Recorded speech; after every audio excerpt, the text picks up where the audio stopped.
eu passei momentos difíceis na vida, né? O primeiro foi com relação ao campo da saúde, né? Esse desafio que eu enfrento até hoje e até o meu desencarne o enfrentarei.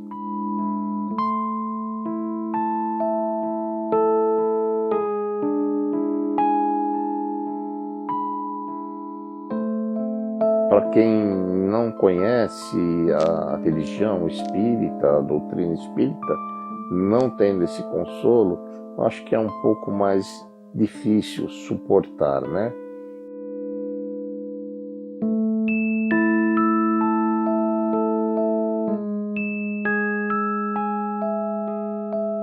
TV Mundo Maior, junto com a RBN e tudo, nos mostram o caminho. Olha, o caminho é este, mas cabe a nós percorrermos.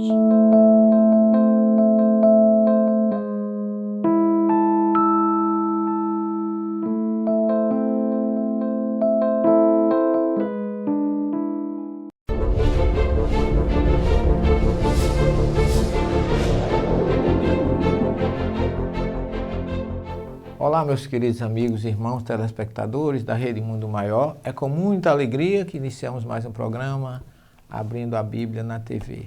Agradecendo a Deus e a você, não deixe de enviar suas perguntas para tvmundomaior.com.br ou então para o nosso site, nosso Face, Abrindo a Bíblia. Ali vocês vão encontrar todas as nossas histórias, todo o nosso programa, praticamente muita coisa do que fazemos. E você pode enviar, como o Antônio Alonso enviou e outras pessoas, suas perguntas. E esse ano, vocês sabem, nós estamos vivendo a comemoração no dia 6 de janeiro de 1868. Foi lançado a última obra da codificação de Allan Kardec, que é a Gênese.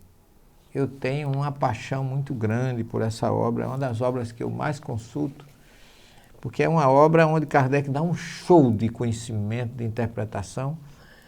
Eu fico impressionado como é que um homem há 150 anos atrás já tinha condições de ter tantas informações e ter a humildade de dizer que muita coisa que ali viesse se chocar com a doutrina, ele assumia a responsabilidade. Considerasse como se fosse opiniões pessoais. Então, a lucidez de Kardec deve servir de exemplo para muitos de nós espíritas e não espíritas, que nós devemos sempre ter humildade e reconhecer que grande, supremo só é Deus e o seu Filho Jesus, nosso mestre e amigo maior. Eu fui jantar hoje no restaurante e antes de vir para cá eu achei essa revista aqui. É o dossiê da Super Interessante. Eu não estou ganhando nada para dizer isso para vocês, mas vale a pena, porque a reportagem dessa revista está muito rica. Ela trouxe uma reportagem sobre a doutrina espírita muito, como o próprio nome diz, muito interessante. No capítulo 1 ela fala dos sensitivos e nos 2 ela fala dos médiuns. Então ela faz um levantamento histórico, mas muito interessante, gente. É lógico que eu não vim fazer um programa lendo a revista, mas tem aqui, um capítulo 2 é sobre os médiuns, e tem uma informação aqui, porque o Espiritismo pegou no Brasil. No país em que caridade é uma grande virtude e espíritos não eram novidade, a religião prosperou como em nenhum outro lugar. Hoje, os 3,8 milhões de brasileiros que seguem a doutrina de Allan Kardec fazem do Brasil a maior nação espírita do mundo. Então, eu não li ainda, porque eu comprei essa revista faz pouco tempo, mas eu achei interessante trazer para vocês essas informações. Aqui tem o Espiritismo, foi abafado pela a igreja em diversos países, mas quando os bispos iniciaram uma reação no Brasil, a doutrina já tinha decolado. Deus sabe por que Jesus escolheu o nosso país como coração do mundo e pátria do Evangelho, como está lá na obra de Humberto de Campos, psicografada pelo nosso querido Chico. Então aqui tem as datas de todas as obras, com seus lançamentos. Tem homenagens a muitos grandes espíritas. Fala-se do nosso querido Chico Xavier, depois de Emmanuel Swedenborg, aquele grande médium, né, que foi de Estocolmo, né? Então, fala ainda de Daniel Home, Divaldo Pereira Franco, tem uma menção muito justa ao nosso querido Divaldo, e cita outros, a teosofia de Helena Blavatsky, porque é Leonora Piper, tem uma porção e vai levando informações sobre mediunidade de cura. Então é uma revista que está boa de você dar uma olhada nela. Eu, como gosto de ler até bula de remédio, eu pego essas coisas assim, e quando eu viajo, eu levo e leio e risco e anoto, porque o que é bom, o que é ciência, o que é história, o que é informação, para mim, é muito importante. Não estou ganhando nada, mas eu acho que como é algo que tem notícias sobre a história do espiritismo no Brasil e no mundo, eu acho que vale a pena a gente ler, sobretudo esse ano, né, que eu digo assim, a minha querida A Gênese completa 150 anos, que eu peço desculpa que no programa passado eu falei 160, mas é de 1868, dá para você entender que até agora, 2018, são 150 anos e não 160. Desculpa aí a minha matemática apressada, mas se Deus quiser, eu quero, daqui a 10 anos, estar ainda com vocês e comemorando os 160 anos de A Gênese de Allan Kardec. Nós vamos falar um pouquinho mais nela, mas com relação à Bíblia, né? Provavelmente, se der tempo, na segunda parte do programa. Agora, na primeira, enviaram uma pergunta sobre... A pergunta é a seguinte: Jesus tinha irmãos? Olha que coisa interessante. E essa pergunta, gente, por que é que se faz essa pergunta? Essa é uma pergunta que eu diria de cristão, porque um judeu não se preocupa com esse tipo de pergunta e nem teria nem lógica para um judeu perguntar se um outro tem ou não irmãos, porque o primeiro mandamento da Torá, que está lá no Gênesis, depois da criação do homem, eu acho que é 1:29, Gênesis 1:29, me perdoe se não for, mas eu acho que é, porque 1:28 o Deus os fez homem e mulher.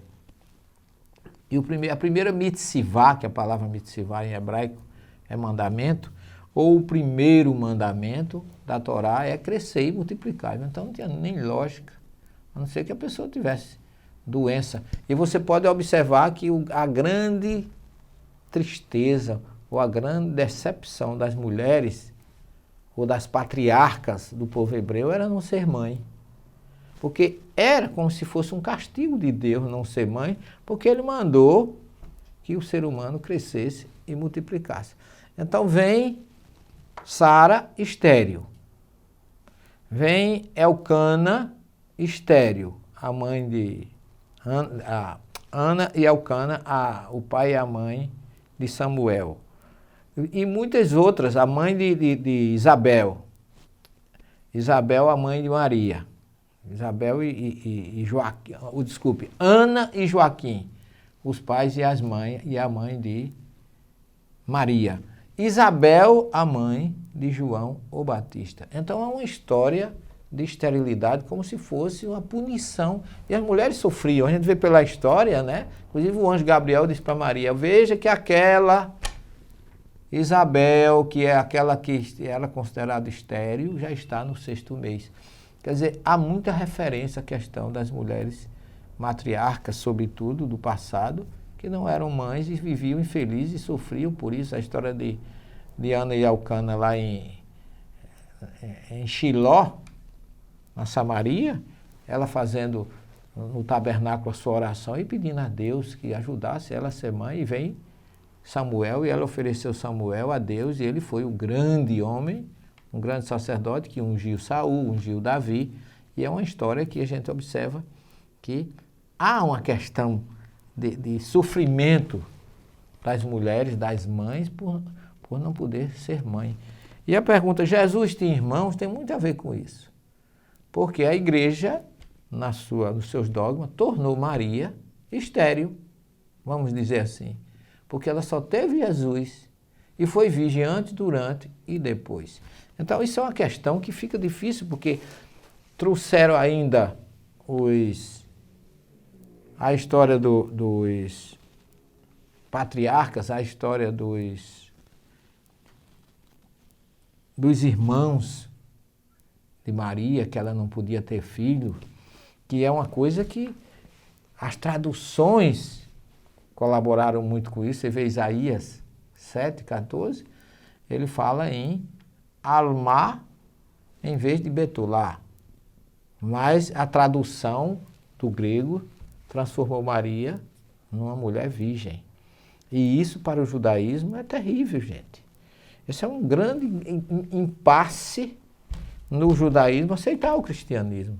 Essa questão da virgindade de Maria. Por quê? Porque o judeu não vê lá em Isaías a palavra Betulá, mas Alma, que é jovem, mulher, e não fala que ela era virgem. E traduziram, a igreja traduziu para quê? Para forçar essa questão, como se isso fosse uma coisa muito importante, como se o sexo fosse uma coisa pecaminosa ou impura. Eu já falei isso aqui quantas vezes, que o sexo não é bom ou ruim. Bom ou ruim é o emprego que você pode fazer dele, é como qualquer coisa.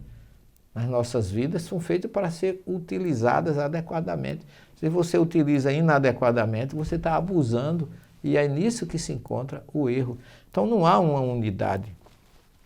E quando alguém pergunta, Jesus tem irmãos?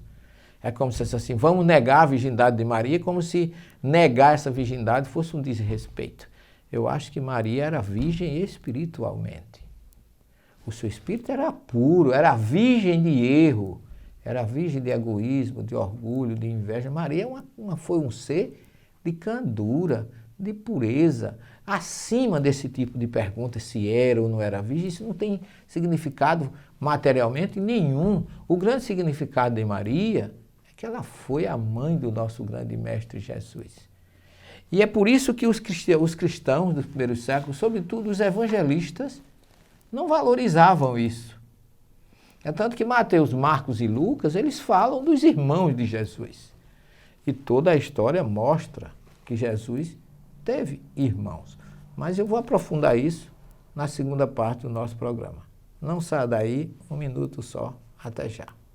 Ao comprar livros, DVDs e CDs na loja virtual Mundo Maior, você patrocina a divulgação espírita do maior complexo de comunicação espírita do mundo.